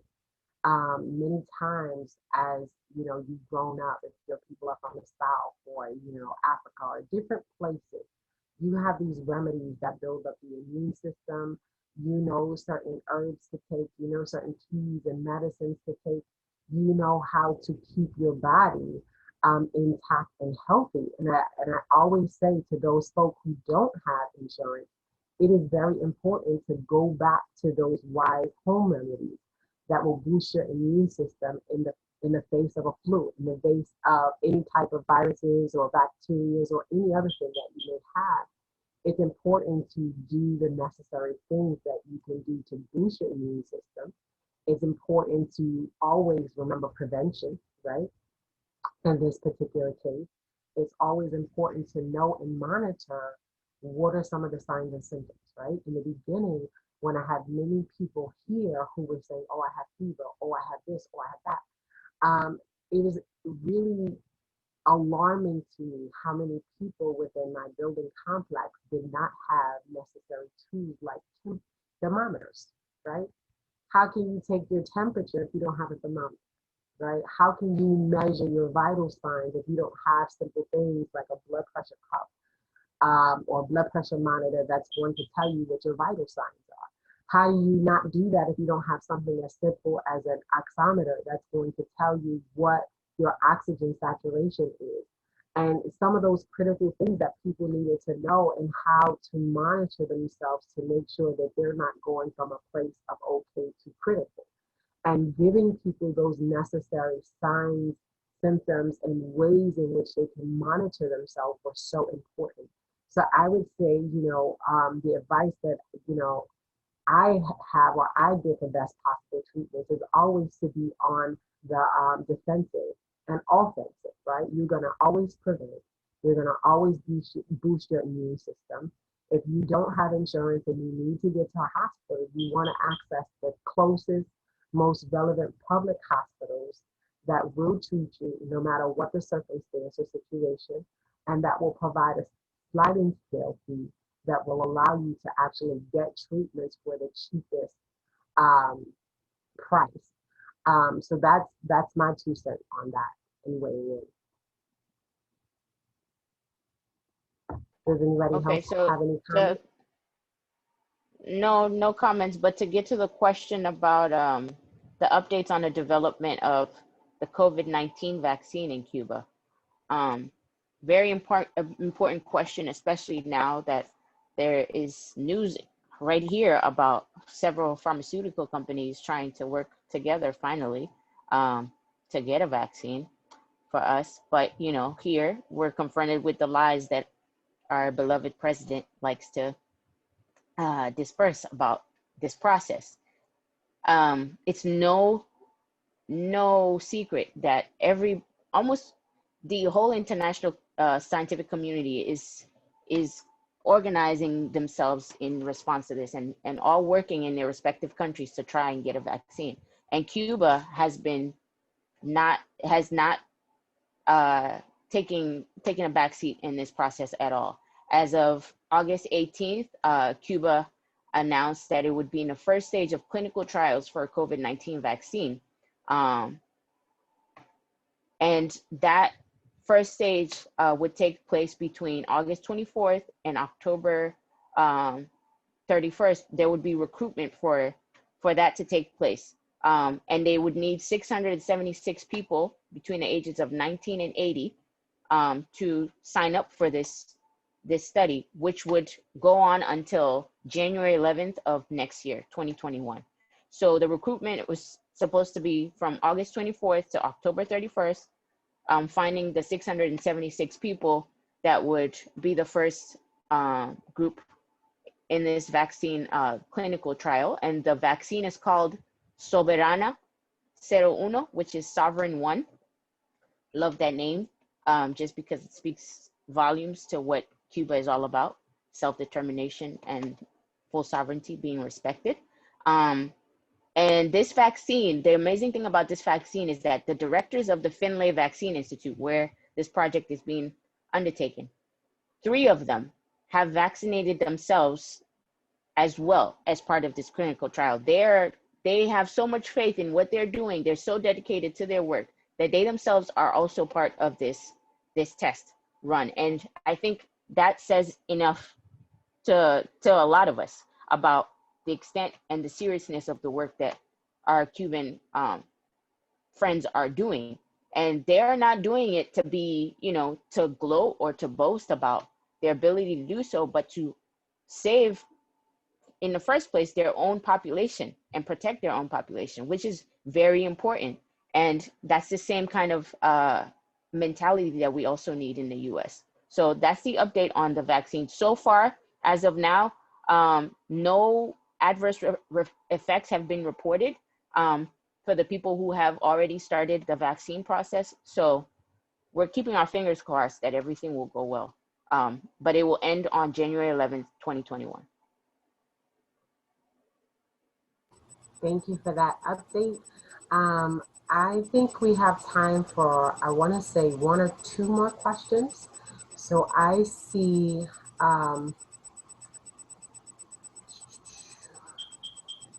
two, it says, how do you respond to the U.S. campaign to sabotage the Cuban medical missionaries overseas, calling them a form of human trafficking and calling the doctors modern-day slaves?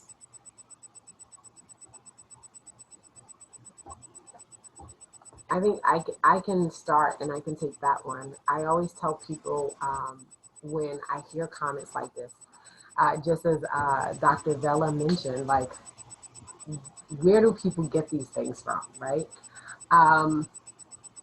When you're in Cuba and you begin to study medicine, right? If you think about it in terms of a country that gives all of its resources to a particular person, right? And they say, okay, if you want to study medicine, right? If this is going to be your path and your journey, you have to understand that all of the resources that we're putting into you is to go back into society, right? No medical mission, all of the doctors who are on medical mission all volunteer for medical mission. They are not coerced into doing medical mission. They are not forced to do medical mission. They are actually volunteers that say, I am willing to give up my life to go and serve whatever country you send me to for those medical missions. That's number one. Number two, part of their medical missions when they go, many of them do go because it allows them to get more funding for them and their families to get what it is that they need. But they also know that part of their mission, they're explained completely how much they'll be given for that medical mission, how much of the resources and how much money Cuba will be getting in return for their service. So their service to these countries not only is to fund themselves, but it's also to give funding back to Cuba so that all of the resources that the country needs is given back to the country and back to the people. So when I hear that, I say, okay, if you think about many of the scholarship programs or forgiveness loan programs, right? They say, okay, if you take this scholarship, we're going to send you into an underserved community and you have to serve in those communities, right?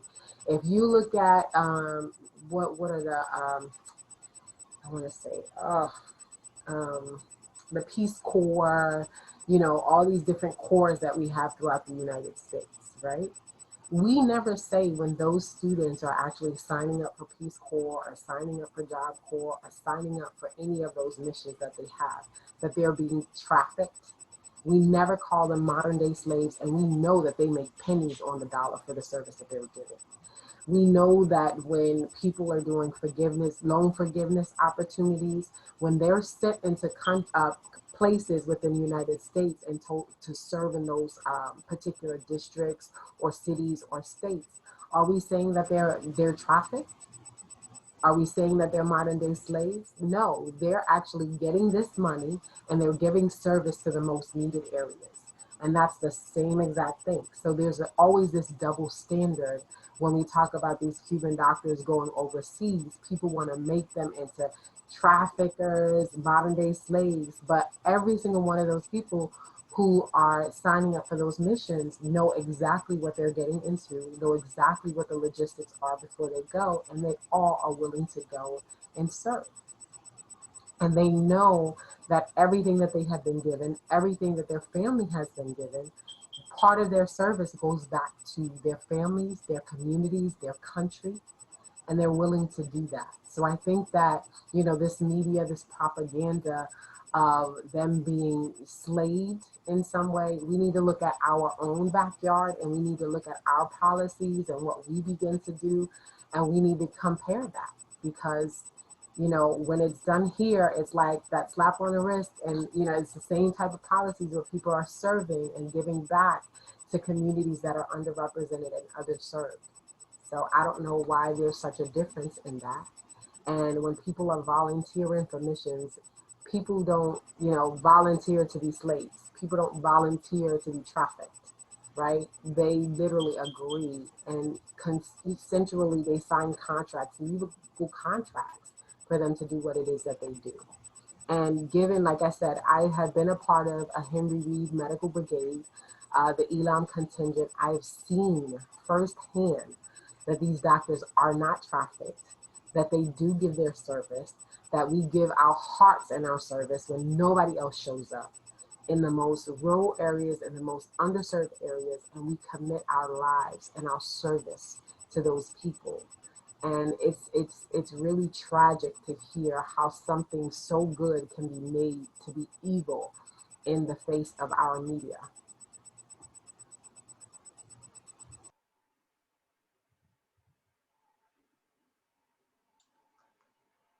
Definitely. Well said, Dr. Barber. I think there's another question, which may be our last one because we have covered almost half or more than half of the questions that have been posed. The question it's or two questions that I will join into one is one was the first part was, well, people were hospitalized if they had childcare and food provided and all of that, or what would happen to them in terms of those needs being met. And so this goes back to the socialist aspect of Cuba. Everything is provided for you when you're admitted to a hospital. Your food, your care, everything is provided. Now, usually in a general hospital, when you're admitted, you may go with your own personal belongings because what the state provides may not be sufficient, but you supplement that with whatever you bring as well. But in the case of this pandemic and people who are hospitalized, whether it was for isolation or serious treatment, everything was taken care of by the government. In terms of childcare, most Cuban families have great support systems. So if anything happens to somebody, there's always someone to take over and help take care of your loved ones.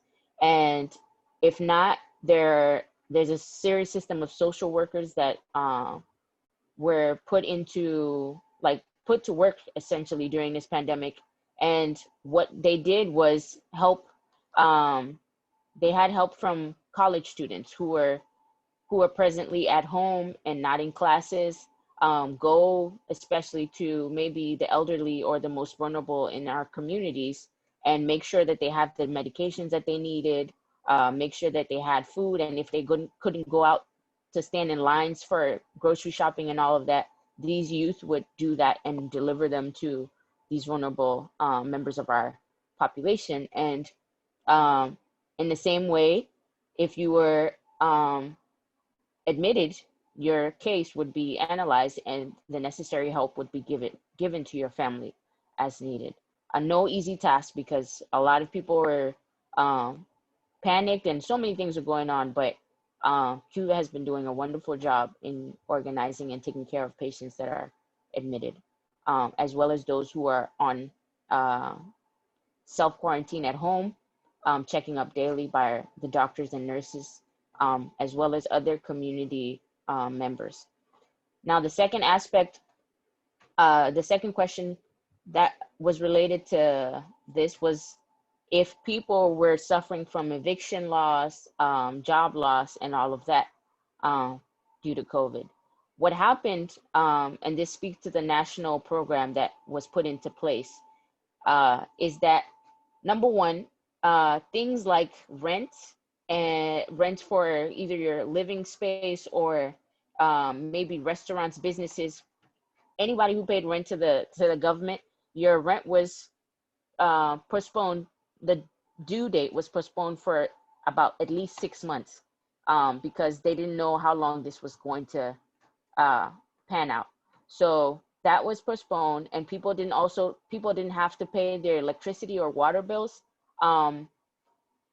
until they had at least 3 months to pay the electricity or water bills, just to see initially how things were going to go. And as of now, because there's still spiking cases, for example, in Havana, people still have time, whereas the other provinces are getting slowly back to regular normal life. But those essential things that people get hung up on, or we are unfortunately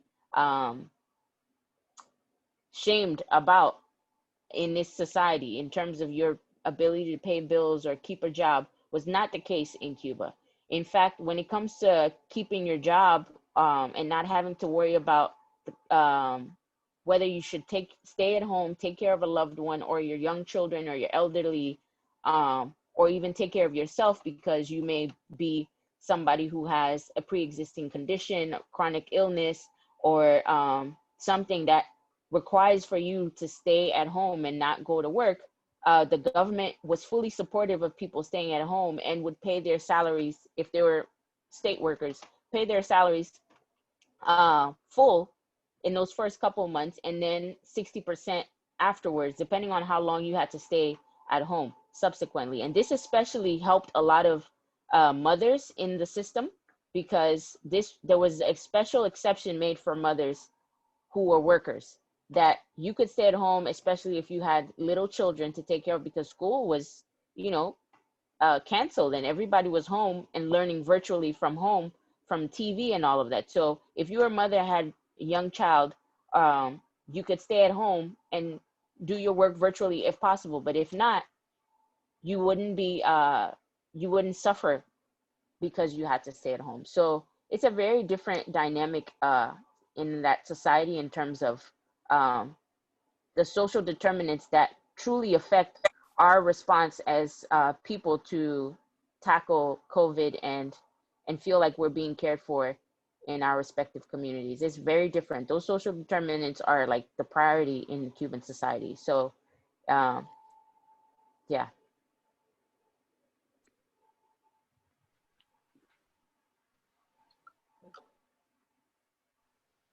I see.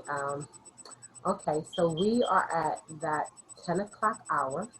We want to thank you so much for joining us this evening for the webinar, Cuban Trained Doctors Confronting COVID-19 in Cuba, Abroad, and even in the US. I'm sure that you guys can come to our website. You will have links posted on where you can get this talk. We've seen so many questions about will there be links to share it later. So usually we send out our Cuba Buzz. It'll have links. Our IFCO news website will have links, and I'm sure you'll be hearing from us.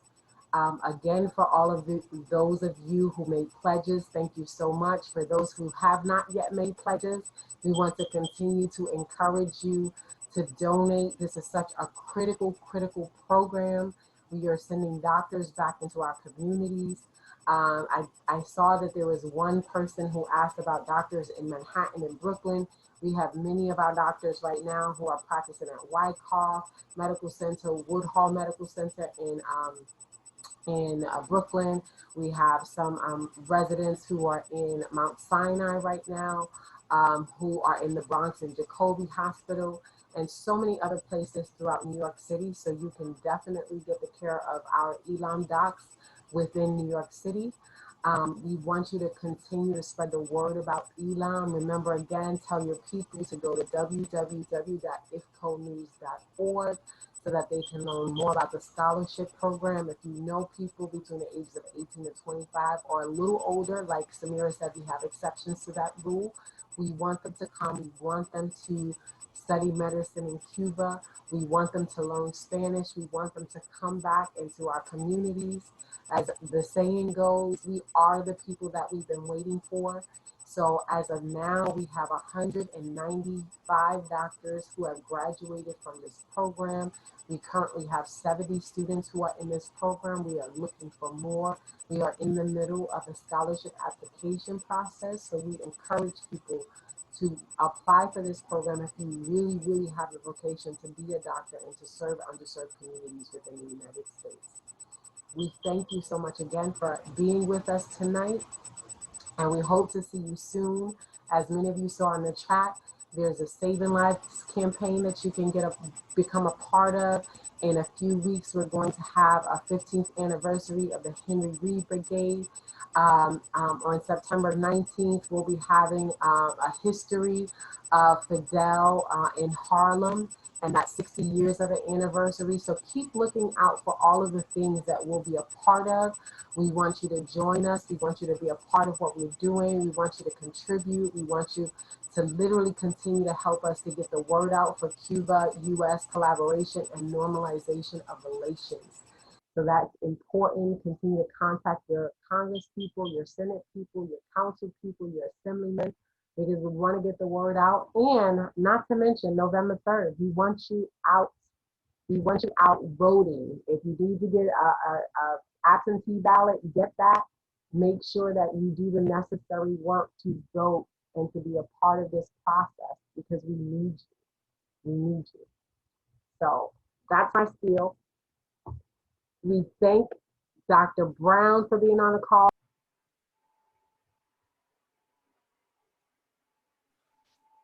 You're muted, Melissa. Sorry, we thank Alexander Skeeter. We thank Kelvin Rojas for that wonderful poem. We thank all of you for participating. And last but not least, we thank Dr. Samira Adri and her wonderful self for being a co-moderator tonight with me. We thank all of the people in the background, Cheryl Labash, Gail Walker, John Waller, who made this thing possible. We want to thank them tonight for putting on such a wonderful panel and making sure that everything went smoothly tonight. Thank you so much again for all of your participation. We'll see you soon. Thank you all in love and solidarity. Thank you. Viva Cuba. Viva ELAM.